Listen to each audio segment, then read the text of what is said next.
Di sini saya akan membahas komunikasi pemasaran level kelompok. Yang pertama ada pengertian kelompok sosial. Yang kedua, karakteristik kelompok sosial. Yang ketiga, prinsip-prinsip komunikasi pemasaran level kelompok. Dan yang keempat, implikasi pemasaran kelompok. Terlebih dahulu, kita harus tahu apa itu kelompok sosial.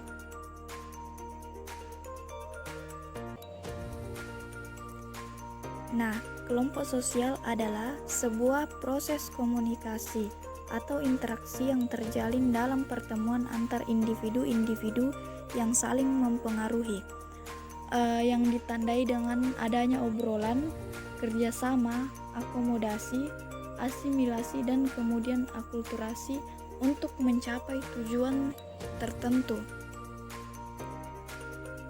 Menurut Bagjawaluya menegaskan interaksi merupakan persyaratan yang harus dipenuhi sebagai sebuah kelompok. Kemudian kita melangkah ke karakteristik kelompok sosial.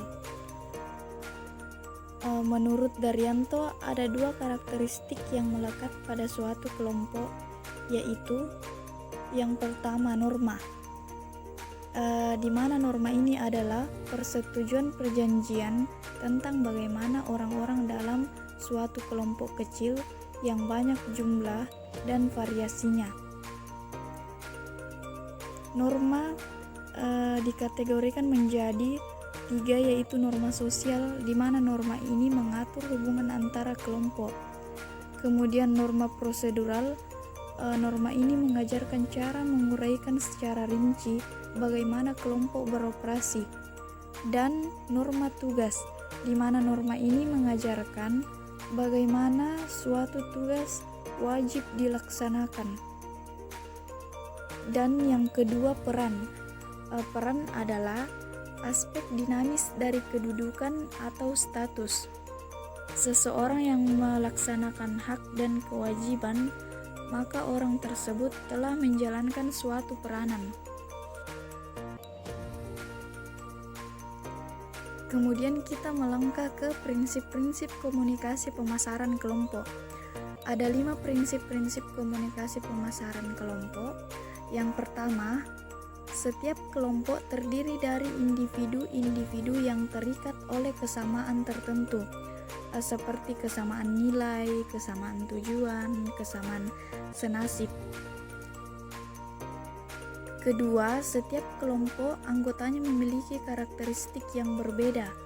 Maksudnya di sini ada anggota yang karakteristiknya lebih dominan atau aktif dalam banyak kegiatan. Namun ada juga anggota yang memilih mengambil peran sebagai penghubung, dan ada yang cenderung pemencil atau isolate.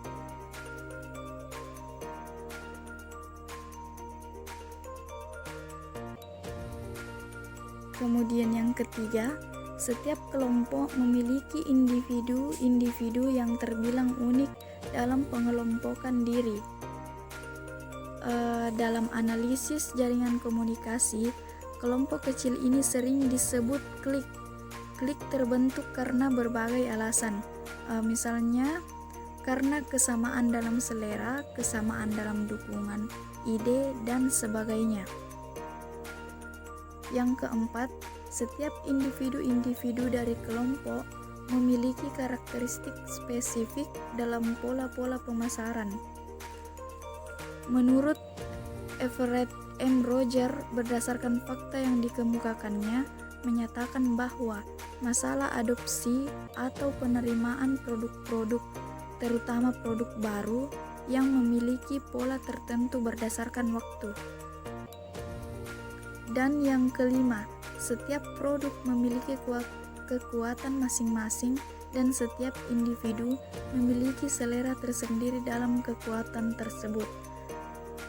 Maksudnya di sini kekuatan produk ini mengikuti konsep Philip Kotler menjadi 4P.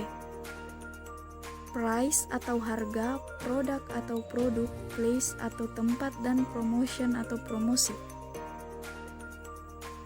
Dan kita melangkah yang terakhir, implikasi pemasaran kelompok.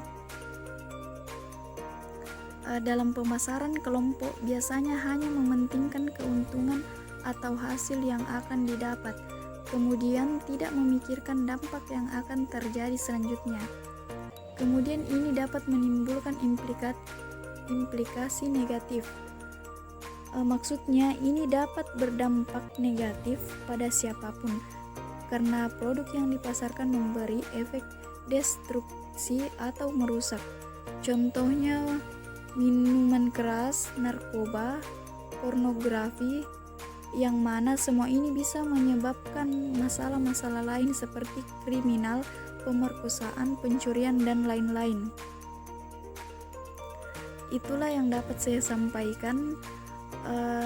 Saya akhiri dengan wassalamualaikum warahmatullahi wabarakatuh.